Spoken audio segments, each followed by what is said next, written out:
The water cycle, also known as the hydrologic cycle, describes the movement of water on, above, and below the surface of the earth. The water cycle is driven by the sun, which provides energy to evaporate water from the surface of the earth, such as oceans, lakes, and rivers. Once water vapor is in the atmosphere, it can move around the earth through winds and currents, and eventually it will cool and condense to form clouds. The water cycle has several key stages. The first one is the evaporation. The sun's energy causes water to evaporate from the surface of the earth, turning liquid water into water vapor. Next is the transpiration. Plants also play a role in the water cycle by releasing water vapor through their small openings in their leaves, known as the stomata. Next is the condensation.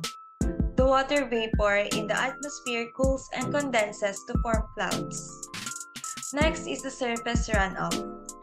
Water that falls to the Earth's surface flows over the land and into rivers, lakes, and oceans.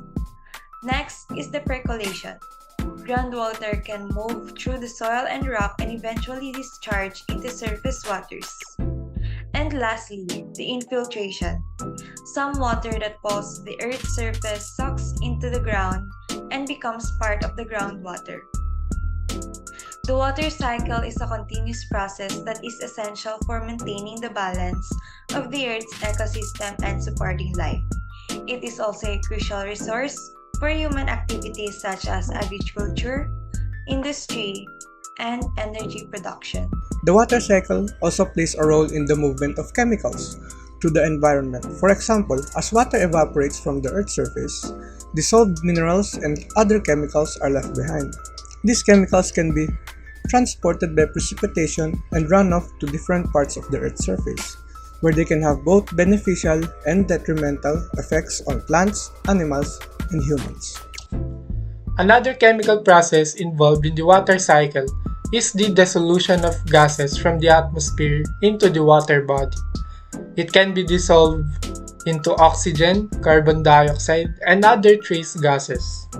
The dissolved gases can affect the water chemistry and the aquatic life. Overall, the water cycle is a complex and dynamic process that plays a crucial role in the functioning of the Earth's ecosystem and the survival of life on Earth. It is important to understand and protect the water cycle to ensure a sustainable and healthy future for all living organisms. How human activity affects water. Anthropogenic effect, Le Chatelier principle. So, human activity can have a significant impact on the quality and quantity of water resources.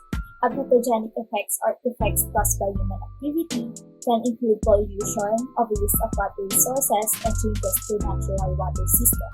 The Le Chatelier principle states that when a system is at equilibrium, any change made to the system will cause it to shift in a way that tends to counteract the change.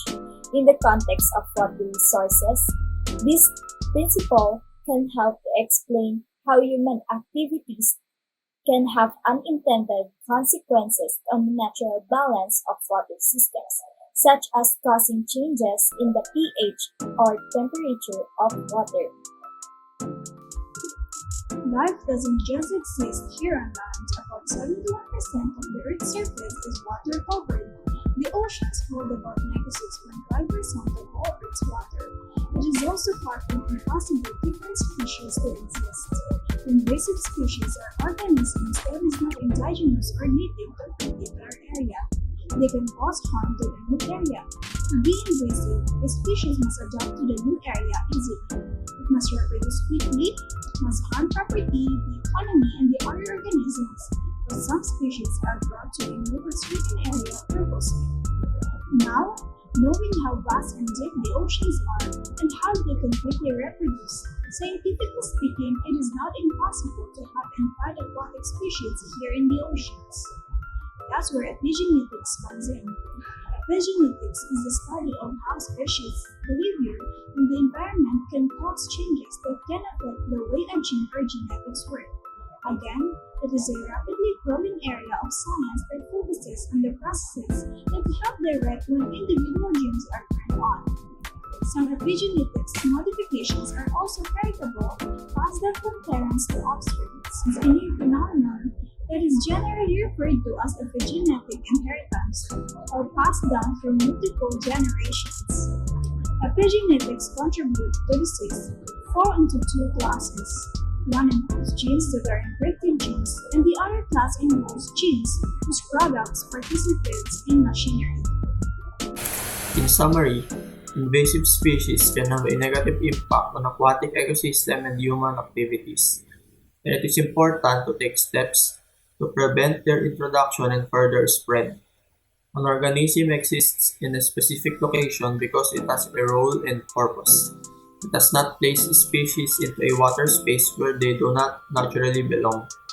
Moreover, the water cycle is the continuous movement of water on, above, and below the surface of the earth.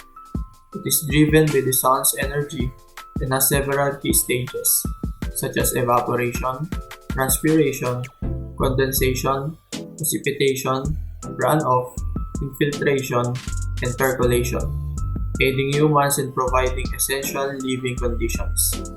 Ruining this systematic rhythm brings no good, but only disruption into the natural flow of life. It may cause several harmful phenomena and even affect basic human needs. Water cycle maintains the balance of the Earth's ecosystems, it supports environmental life, and it makes the Earth an easier and better place for us to live in.